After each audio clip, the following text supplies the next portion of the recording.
Hey man, so a buddy and I decided to build a DIY rosin press that is apartment sized.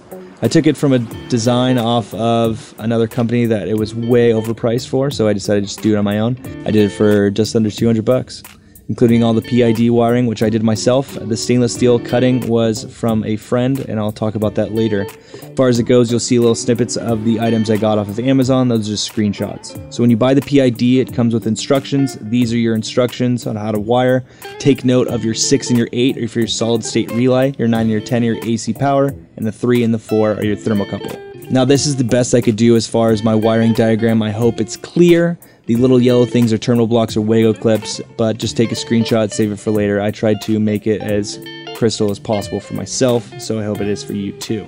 These things are awesome. These are aviation plugs or connectors. They allow me to remove the heating elements and not have to just flop them around. I could pull them off, put them in a bag, keep them separate. The thing I wish I'd thought of is these are 3-prongs, so it allows me a live, a neutral, and a ground.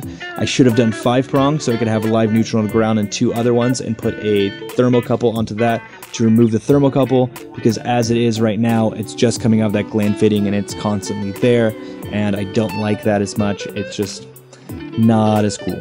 So I will redo it eventually, and that's what I will fix.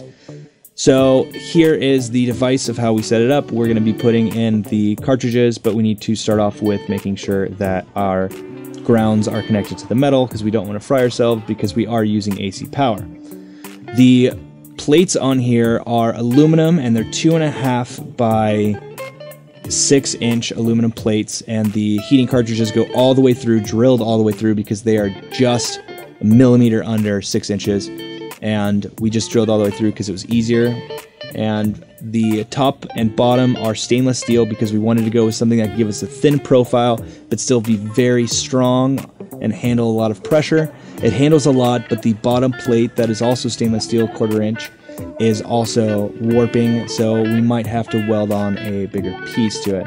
I don't like where that thermocouple sits, but it was the only place for it. We tried to do it between the springs, but the springs, when we tried to do it on the plates where the springs are now before the springs got put on, which I got those springs from Ace Hardware. They have a nice selection, so very cheap too. I got 2 of them to cut them down.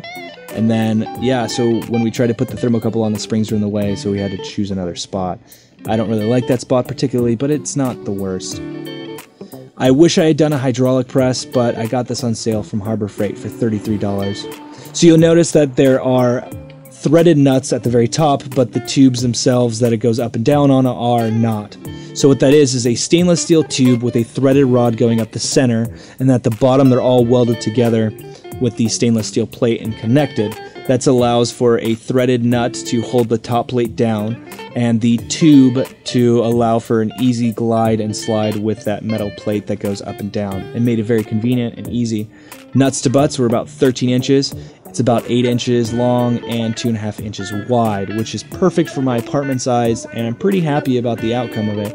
It's not the prettiest thing, and we are doing another one to make it look better, but it works very well. I just need to work on my temperatures as a noob. I won't be pressing on YouTube because right now in April of 2018, YouTube is cracking down on cannabis-related videos, but hopefully without the subscribers I have, or they'll fix it before I get noticed, that I can continue to do this for a little bit. But thank you guys for joining me. I always appreciate it. Thank you for everyone who is interested in my little hobbies and projects. So just remember, grow it funky and keep it fresh. I'll be back with you guys again soon.